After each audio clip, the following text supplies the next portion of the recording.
સ્વાગત છે આપનું રંગતમાં। હું સિદ્ધિ કમાણી રોજ તમને અવનવી વાનગીઓ બનાવતા શીખવું છું। જો તમને મારી વાનગી પસંદ આવતી હોય તો તમે મારી ચેનલને સબસ્ક્રાઇબ કરો, મારા વિડીયોને લાઈક કરો અને તમારા ફ્રેન્ડ સર્કલમાં મારા વિડીયો જરૂરથી શેર કરો।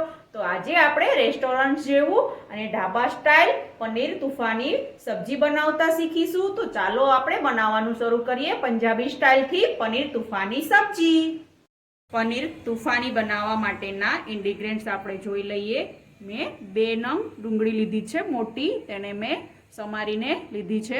200 ગ્રામ પનીર ચોરસ ટુકડા કરીને લીધા છે। 2 મીડિયમ સાઇઝના ટમેટાના ટુકડા કરી લીધા છે। 1 નાની ડુંગળીના ટુકડા કર્યા છે। 1 મોટું કેપ્સિકમના ટુકડા કરી લીધા છે। 3 ચમચી દહીં લીધું છે। 1 ચમચી કોથમીર ઝીણી સમારેલી। 10 થી 15 કળી લસણ લીધી છે।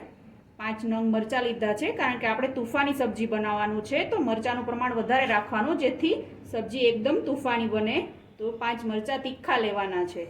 આદું લીધું છે 1 ઇંચ ટુકડો, એને સમારી લીધું છે। નમક સ્વાદ મુજબ લેવાનું છે। 2 ચમચી કાશ્મીરી લાલ મરચું, જીરું લીધું છે વઘાર માટે, ધાણા જીરું પાવડર 1 ચમચી, કિચન કિંગ મસાલો જે પંજાબી સબ્જીમાં નાખવા માટેનો બજારમાં મળે છે તે મેં લીધો છે 1 ચમચી, કસૂરી મેથી લીધી છે 1 ચમચી, બટર 1 ચમચી લીધું છે જે બહાર મળે છે તે બટર, હળદર લીધું એ અડધી ચમચી, તેલ જરૂર મુજબ લેવાનું છે, એટલે 5 થી 6 ચમચી તેલ હોય એટલે થઈ જાય। અને આખા મસાલામાં એક સૂકું લાલ મરચું, 1 તમાલપત્તું, 2 તજના ટુકડા, બાદિયા, 2 નંગ લવિંગ અને 1 ઇલાયચી લીધી છે। જરૂર મુજબ પાણી લેવાનું છે। તો ચાલો આપણે બનાવવાનું શરૂ કરીએ પનીર તુફાની। પનીર તુફાની સબ્જી બનાવવા માટે मैं एक पेन गरम करवा माटे मूकी छे अने हवे आपणे एनी अंदर तेल एड करीशुं थोड़ुं, कारण के आपणे पनीरने फ्राय करवानुं छे, सांतळवानुं छे। तो एनी अंदर तेल एड करीश 2 चमचा, मोटी 2 चमची। तो हवे आपणे तेल गरम थाय पछी पनीर सांतळवानुं छे। तो गैसनी फ्लेम हाई करी अने आपणे पनीर सांतળી लेशुं। तो तेल गरम थाय पछी आपणे जे पनीरना टुकड़ा कर्या छे तेने सांतળી अने पछी वघार माटे ग्रेवी माटेना डूंगળી अने टामेटा सांतળી छुं। पहेला आपणे पनीर सांतળી लईए। तो तेल गरम थई गयुं छे। तो हवे आपणे एमां पनीरना जे मैं चोरस टुकड़ा कर्या छे 200 ग्राम पनीर लीधुं हतुं एमांथी एक टुकड़ो आपणे गार्निश माटे राख्यो छे, बीजा बधा टुकड़ाने आपणे सांतળી लेशुं तेलनी अंदर। तो हवे आपणे बधुं पनीर गैसनी फ्लेम मीडियम राखी अने सांतળી लईए। તમે જોઈ શકો છો આપણું પનીર સાંતળવા ગેસની ફ્લેમ મીડિયમ રાખી અને સાંતળવાથી પનીર મસ્ત સંતળાય છે। તો એને ગેસની ફ્લેમ મીડિયમ રાખીને સાંતળવાનું છે અને લાઇટ બ્રાઉન થાય ત્યાં સુધી આપણે એને સાંતળવાનું છે। તો હવે આપણે પનીરને સાંતળી લઈએ।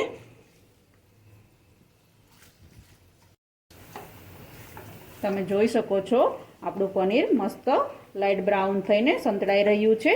તમે જો આ સ્ટાઇલથી સબ્જી બનાવશો આવી રીતે સાંતળીને તો ખૂબ જ ઢાબા જેવું મસ્ત ટેસ્ટી અને ઢાબા જેવું રેસ્ટોરન્ટ જેવું સબ્જી બનશે। અને પનીરને સાંતળીને આપણે દૂધ અથવા પાણીની અંદર 10 મિનિટ પલાળીને રાખી અને પછી સબ્જીમાં એડ કરશો તો એકદમ સોફ્ટ પનીર રહેશે અને ખૂબ જ ટેસ્ટી બનશે। તો હવે આપણે પનીર સંતળાઈ જાય પછી એને એક બાઉલમાં કાઢી અને 10 મિનિટ માટે પાણી અથવા દૂધની અંદર પલાળીને રાખશું, જેથી એકદમ સોફ્ટ રહે અને એકદમ બાર જેવું રેસ્ટોરન્ટ સ્ટાઇલ સબ્જી બનશે। તો હવે આપણે પનીર સંતળાઈ ગયું છે તો આપણે પનીરને હવે એક વાટકામાં કાઢી લેશું અને દૂધ અથવા પાણીની અંદર 10 મિનિટ માટે પલાળવા માટે રાખી દેશું। તમે જોઈ શકો છો આપણું પનીર સંતળાઈ ગયું હતું। મેં એને એક બાઉલમાં કાઢી લીધું છે। હવે અમે એની અંદર 1 કપ પાણી નાખી અને એને 10 મિનિટ માટે રેસ્ટ કરવા માટે રાખી દઈશું। હવે આપણે જે પેનમાં પનીર સાંતળ્યું હતું એની અંદર તેલ છે જ, તો હવે આપણે એની અંદર જે કેપ્સિકમના મેં ચોરસ ટુકડા કર્યા છે તેને આપણે સાંતળી લેશું, જેથી સબ્જી બનાવતી વખતે એ મસ્ત પાકેલા હોય સાંતળેલા તો સબ્જીમાં ખૂબ જ સરસ ટેસ્ટ આવશે। તો હવે આપણે બધા જ કેપ્સિકમને 2 થી 3 મિનિટ માટે એને સાંતળવાના છે અને પછી કાઢી લેશું એને બાઉલમાં। અને પછી આપણે ડુંગળી અને ટામેટું સાંતળી અને પછી એની ગ્રેવી બનાવવાની છે, જેથી ખૂબ જ ટેસ્ટી સબ્જી બનશે અને એકદમ રેસ્ટોરન્ટ જેવું ને ઢાબા જેવું સબ્જી બનશે. તો હવે આપણે આપણા કેપ્સિકમ સંતળાઈ જાય 2 થી 3 મિનિટ એટલે એને એક બાઉલમાં કાઢી લઈ અને સાઈડમાં રાખી અને પછી ડુંગળી અને ટામેટાં સાંતળી લેશું.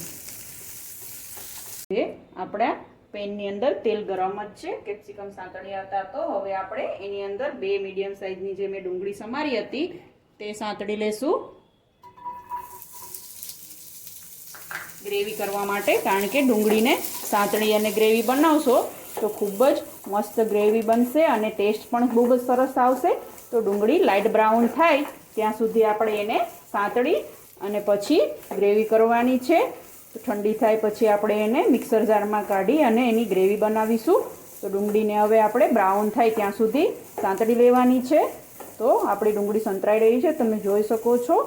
ડુંગળીને સાંતળીને લેવાથી સબ્જીનો ટેસ્ટ ખૂબ જ મસ્ત આવે છે અને ગ્રેવી પણ ખૂબ જ ટેસ્ટી બને છે. ને આવી રીતે સાંતળી અને તમે ગ્રેવીને સ્ટોર પણ કરી શકો છો. સાંતળીને ગ્રેવી બનાવો તો 3 થી 4 દિવસ સુધી તમે ગ્રેવી સ્ટોર કરીને રાખી શકો છો. જેથી તમારે બીજા ત્રીજા દિવસે સબ્જી બનાવવું હોય કોઈ પણ ગ્રેવીવાળું તેમાં તમે યુઝ કરી શકો છો.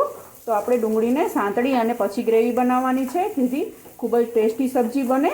તો આપણી ડુંગળી સંતળાય પછી આપણે એને એક ડીશમાં કાઢી ઠંડી થાય પછી એની પેસ્ટ બનાવી લેશું. તમે જોઈ શકો છો આપણી ડુંગળી લાઇટ બ્રાઉન થઈ અને શેકાઈ ગઈ છે. તો હવે આપણે એને એક પ્લેટમાં કાઢી લેશું અને ઠંડી કરવા માટે રાખી દઈશું. ઠંડી થાય પછી આપણે એની પેસ્ટ બનાવી લેવાની છે ગ્રેવી માટે. તો હવે આપણે ડુંગળીને કાઢી અને ઠંડી કરવા માટે મૂકી દઈએ. આપણે પેનની અંદર પેનની અંદર 1 ચમચી તેલ એડ કરી અને ટામેટાને સાંતળી લઈશું. તો હવે તેલ ગરમ થાય એટલે આપણે એની અંદર જે મીડિયમ સાઇઝના ટામેટાના મેં ટુકડા કર્યા હતા તે આપણે એડ કરી અને સાંતળીશું. તો હવે આપણે ટામેટાને સાંતળી લઈએ. ગેસની ફ્લેમ મીડિયમ રાખી અને સાંતળવાના છે, જેથી પ્રોપર રીતે સંતળાઈ જાય. તો હવે આપણે ટામેટાં સંતળાઈ રહ્યા છે.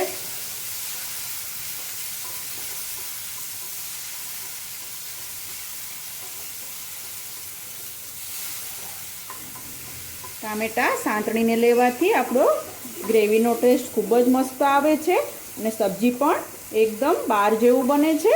તો મેં ટામેટાં અને ડુંગળી સાંતળી અને પછી ગ્રેવી બનાવવાની છે, તો એટલા માટે મેં બંને સાંતળીને લીધા છે. તમે પણ જ્યારે ઘરે ટ્રાય કરો ત્યારે આ રીતથી ગ્રેવી બનાવશો તો ખૂબ જ ટેસ્ટી ગ્રેવી બનશે. તો આપણા ટામેટાં 1 થી 2 મિનિટમાં સંતળાઈ જશે. તો તમે જોઈ શકો છો આપણા ટામેટાં મેં 1 થી 2 મિનિટ માટે સાંતળી લીધા છે અને સંતળાઈ ગયા છે. તો હવે આપણે એને એક બાઉલમાં કાઢી અને ઠંડા કરી અને આપણે એની ગ્રેવી બનાવી લઈશું. હવે આપણે મેં સબ્જીમાં નાખવા માટે ડુંગળીના ટુકડા કર્યા છે એને પણ સાંતળી લેશું. આપણે 2 વાર ડુંગળીને સાંતળવાની છે, એટલા માટે હવે હું 1 ચમચી તેલ એડ કરી અને તેલ ગરમ થાય એટલે જે મેં આ ટુકડા કર્યા છે ડુંગળીના આટલા નાના નાના એ ટુકડાને સાંતળી લેશું. આવી રીતે આ બધે ડુંગળીને હવે સાંતળી અને પછી આપણે એને રાખી દઈશું અને સબ્જીમાં એડ કરવાના છે. તો તેલ ગરમ થઈ ગયું છે. તો હવે આપણે ડુંગળીના ટુકડાને સાંતળી લઈએ. એ સંતળાઈ જાય પછી આપણે એને બાઉલમાં કાઢી લેવાના છે અને બ્રાઉન થાય ત્યાં સુધી સાંતળશું, જેથી આપણે સબ્જીનો ટેસ્ટ બમણો થઈ જશે અને ખૂબ જ ટેસ્ટી સબ્જી બનશે. કારણ કે આપણે આનો દેખાવ પણ મસ્ત આવે એટલા માટે મેં ડુંગળીના ટુકડા કરીને લીધી છે અને ગ્રેવી પણ લીધી છે. એટલે આપણે 3 ડુંગળીનો યુઝ કર્યો છે. 1 ડુંગળીના ટુકડા કરવાના છે અને 2 ડુંગળીની ગ્રેવી કરવાની છે. તો આપણી આ ડુંગળીના ટુકડા સંતળાઈ જાય એટલે આપણે એને બાઉલમાં કાઢી અને સબ્જીનો વઘાર કરી લેશું. તો લાઇટ બ્રાઉન થાય ત્યાં સુધી આપણે આ ડુંગળીના ટુકડાને સાતળવાના છે. તો તમે જોઈ શકો છો આપણા બ્રાઉન થઈને ડુંગળીના ટુકડા 2 જ મિનિટમાં સંતળાઈ જશે. તો આપણે હવે એને કાઢી લઈએ. સંતળાઈ ગયા છે. તો ગ્રેવી બનાવવા માટે જે આપણે ટામેટાં સાંતળ્યા હતા તેને હવે મેં એક મિક્સર જાર લીધું છે, તેમાં એડ કરી લેશું અને આપણે એને ક્રશ કરીને એનો પેસ્ટ બનાવી લઈએ. તો હવે આપણે મિક્સર જારમાં ટામેટાં એડ કરી દીધા છે. તો હવે આપણે એની પેસ્ટ બનાવી લઈએ. તમે જોઈ શકો છો આપણે ટામેટાની પેસ્ટ રેડી થઈ ગઈ છે. તો હવે એ જ બાઉલની અંદર આપણે ડુંગળી જે સાંતળીને ઠંડી કરવા રાખી હતી તે એડ કરી અને એની પણ પેસ્ટ બનાવી લેશું. આપણી ડુંગળીની પેસ્ટ રેડી થઈ ગઈ છે. તો હવે આપણે એને એક ડીશમાં કાઢી લેશું અને ડુંગળીની પેસ્ટ કાઢી પછી એ જ મિક્સર જારમાં આપણે આદુ મરચાં લસણની પેસ્ટ બનાવવાની છે, તો એ બનાવી લઈશું. અને ડુંગળીની પેસ્ટ આપણે કાઢી લીધી છે. હવે આપણે એ જ બાઉલની અંદર આદુ મરચાં, આદુના ટુકડા એડ કરીશું. 5 થી 6 લીલા મરચાં તીખા લીધા છે, કારણ કે આપણે તુફાની સબ્જી બનાવવાનું છે એટલે મરચાંનું પ્રમાણ વધારે રાખ્યું છે અને લસણનું પ્રમાણ પણ વધારે રાખ્યું છે. તો હવે ત્રણેય વસ્તુને આપણે એની પણ પેસ્ટ બનાવી લઈએ. તો આપણી ત્રણેય પેસ્ટ રેડી થઈ ગઈ છે. તો ચાલો આપણે હવે બનાવવાનું શરૂ કરીએ. પંજાબી પનીર તુફાની.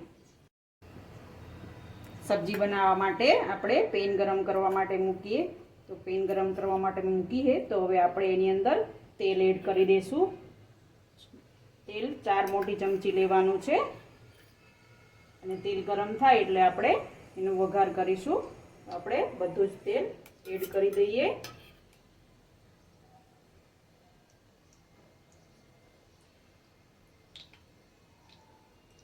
અને પછી આપણે વઘાર કરી લઈશું. તેલ ગરમ થાય એટલે સબ્જીનો. તો તમે જોઈ શકો છો આપણું તેલ ગરમ થઈ ગયું છે. વઘાર માટે મેં જે ખડો મસાલો લીધો હતો તે એડ કરી અને વઘાર કરવાનો છે. તો આપણું તેલ ગરમ થાય એટલે આપણે હવે એ વઘાર કરીશું. તેલ ગરમ થઈ ગયું છે. તો હવે આપણે તેલની અંદર એક જે મેં સૂકું મરચું લીધું હતું તે એડ કરીશું. એક તમાલપત્તું એડ કરીશું.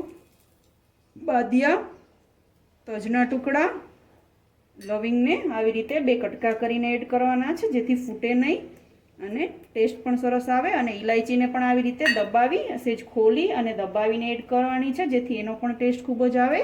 તો હવે આપણે એની અંદર જીરું એડ કરીશું આખું. ને જીરું સંતળાઈ જાય પછી આપણે એની અંદર આદુ મરચાં અને લસણની જે પેસ્ટ કરી હતી તે એડ કરીશું. અને બધી જ વસ્તુને બરાબર રીતે મિક્સ કરી લઈશું. ગેસની ફ્લેમ મીડિયમ રાખી અને વઘાર કરવાનો છે, જેથી આપણો વઘાર બળી ન જાય અને ખૂબ જ ટેસ્ટ સારો આવે. એટલા માટે મેં ગેસની ફ્લેમ મીડિયમ રાખી અને વઘાર કર્યો છે. તો આપણી આદુ મરચાં અને લસણની પેસ્ટ વ્યવસ્થિત રીતે તેલની અંદર મિક્સ થઈ જાય પછી આપણે એની અંદર જે ડુંગળીની પેસ્ટ બનાવી હતી તે એડ કરીશું અને સાંતળીશું ગેસની ફ્લેમ મીડિયમ રાખીને. હવે આપણે બંને પેસ્ટને મિક્સ કરી અને ગેસની ફ્લેમ મીડિયમ રાખી અને તેલ છૂટું પડે ત્યાં સુધી સાંતળવાની છે. અને પછી આપણે એનો ટામેટાની પેસ્ટ એડ કરવાની છે. જ્યાં સુધી તેલ છૂટું પડે ત્યાં સુધી આપણે ડુંગળીની પેસ્ટ અને આદુ મરચાં લસણની પેસ્ટને ગેસની ફ્લેમ મીડિયમ રાખી અને પકાવવાની છે. આપણી ડુંગળી અને આદુ મરચાં લસણની પેસ્ટ પાકી ગઈ છે. તો આપણે હવે એમાં ટામેટાની પેસ્ટ એડ કરીશું અને એને પણ પકાવી લેશું. મિક્સ કરીને એની જોડે પ્રોપર રીતે મિક્સ થઈ જાય અને તેલ છૂટું પડે ત્યાં સુધી આપણે ટામેટાં ડુંગળી લસણની પેસ્ટને પકાવવાની છે. ટામેટાં એડ કરી અને આપણે એની અંદર થોડી અમથી હળદર એડ કરવાની, જેથી ગ્રેવીનો કલર મસ્ત આવે અને મસ્ત ટેસ્ટી બને. તો આપણે સહેજ અમથી હળદર એડ કરી અને મિક્સ કરી લેશું, જેથી આપણી ગ્રેવીનો કલર ખૂબ જ મસ્ત આવે. તો હવે આપણે તેલ છૂટું પડે ત્યાં સુધી આ ગ્રેવીને પકાવવાની છે. અને હવે આપણે વચ્ચે આવી રીતે ખાડો કરી અને એની અંદર બટર એડ કરી દઈશું. બટર આપણે વઘારમાં એડ નથી કરવાનું, જેથી એનો ટેસ્ટ સારો ના આવે. તો અત્યારે આપણે હવે એની અંદર બટર એડ કરીશું અને બટરને મિક્સ કરી લેશું. તો આપણું ટેસ્ટી સબ્જી બનશે બટર એડ કરવાથી. તો હવે આપણે બટરને બધું મિક્સ થઈ અને તેલ છૂટું પડે ત્યાં સુધી આ ગ્રેવીને પકાવી લેવાની છે. તમે જોઈ શકો છો આપણી ગ્રેવી પાકી રહી છે. તો ગ્રેવી પાકે ત્યાં સુધીમાં આપણે એમાં નાખવાનો મસાલો રેડી કરી લઈએ. તો મેં એક બાઉલ લીધું છે. હવે બાઉલની અંદર હું એની અંદર દહીં એડ કરીશ. દહીંની અંદર આપણે લાલ મરચું એડ કરવાનું છે અને હળદર એડ કરવાની છે. ધાણા જીરું પાવડર એડ કરીશું અને 1 ચમચી કિચન કિંગ મસાલો એડ કરી અને બધી વસ્તુને આપણે મિક્સ કરી અને પછી આપણે ગ્રેવીની અંદર એડ કરવાની છે. તો આપણી ગ્રેવીમાં જે મસાલો આપણે રેડી કર્યો હતો તે વ્યવસ્થિત રીતે મિક્સ થઈ જાય ત્યાં સુધી મિક્સ કરી અને પછી આપણે ગ્રેવીમાં એડ કરશું. તો આ સ્ટાઇલથી તમે સબ્જી બનાવશો તો સબ્જી ખૂબ જ દેખાવમાં પણ એકદમ મસ્ત અને ખાવામાં પણ ખૂબ જ ટેસ્ટી બનશે। તો આપણો મસાલો તમે જોઈ શકો છો વ્યવસ્થિત રીતે મિક્સ થઈ ગયો છે। તો હવે આપણે એની અંદર ગ્રેવીમાં એ મસાલો એડ કરી દઈશું।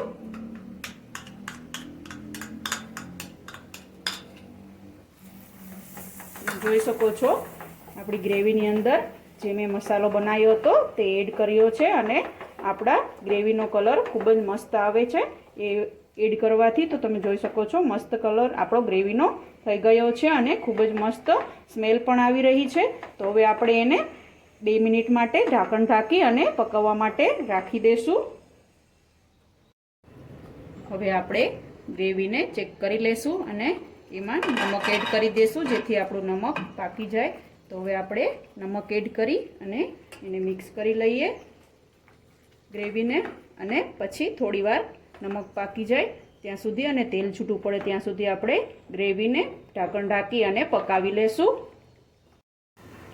તમે જોઈ શકો છો આપણી ગ્રેવી પાકી રહી છે। તો હવે આપણે ચેક કરી લઈએ આપણી ગ્રેવી પાકી ગઈ છે। તો જોઈ શકો છો આપણી ગ્રેવી પાકી ગઈ છે અને તેલ પણ ઉપર આવી ગયું છે। તો હવે આપણે એની અંદર જે કેપ્સિકમ મેં આપણે રોસ્ટ કરીને રાખ્યા હતા ફ્રાય કરીને તે એડ કરી દઈએ અને જે ડુંગળી રાખી હતી સાંતળીને તે પણ આપણે એડ કરી દઈએ અને પ્રોપર રીતે મિક્સ કરી લઈએ। ડુંગળી અને કેપ્સિકમના ટુકડા આવી રીતે એડ કરવાથી આપણું સબ્જી ખૂબ જ મસ્ત દેખાય છે અને ટેસ્ટમાં પણ ખૂબ જ સરસ બને છે। તો હવે આપણે ડુંગળી અને કેપ્સિકમ મિક્સ થઈ ગયા છે। તો હવે આપણે એની અંદર જે કસૂરી મેથી છે તે એડ કરી દઈએ અને કિચન કિંગ મસાલો તે પણ એડ કરી દઈએ અને પ્રોપર રીતે મિક્સ કરી લઈએ। બધું જ બરાબર મિક્સ થઈ જાય પછી લાસ્ટમાં આપણે પનીર જે સાંતળીને રાખ્યું હતું તે એડ કરી લેવાનું છે। તો આપણું બધું જ મિક્સ થઈ ગયું છે બરાબર રીતે। તો હવે આપણે એની અંદર પનીર એડ કરીશું। પનીરના ટુકડા જે સાંતળીને રાખ્યા હતા તે એડ કરવાના છે। તમે જોઈ શકો છો મેં પલાળ્યા હતા એને પાણીમાંથી કાઢી લીધા છે। હવે આપણે એને એડ કરી દઈએ પનીરના ટુકડાને અને પ્રોપર રીતે મિક્સ કરી લઈએ। તમે જોઈ મસ્ત સ્મેલ આવી રહી છે તમે જોઈ શકો છો મારી સબ્જી એકદમ મસ્ત બન્યું છે અને કલર પણ ખૂબ જ સરસ આવ્યો છે।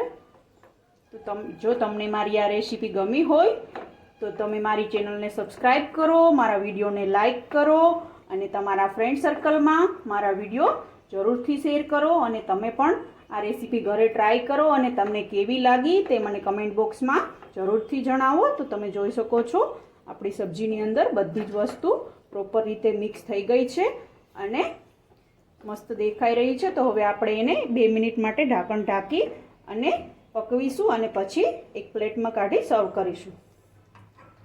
તમે જોઈ શકો છો આપણું સબ્જી મસ્ત ટેસ્ટી અને ખૂબ જ દેખાવમાં મસ્ત એવું રેડી થઈ ગયું છે। તો હવે આપણે એને એક સર્વિંગ પ્લેટમાં કાઢી ગાર્નિશ કરી લઈએ અને સર્વ કરી લઈએ।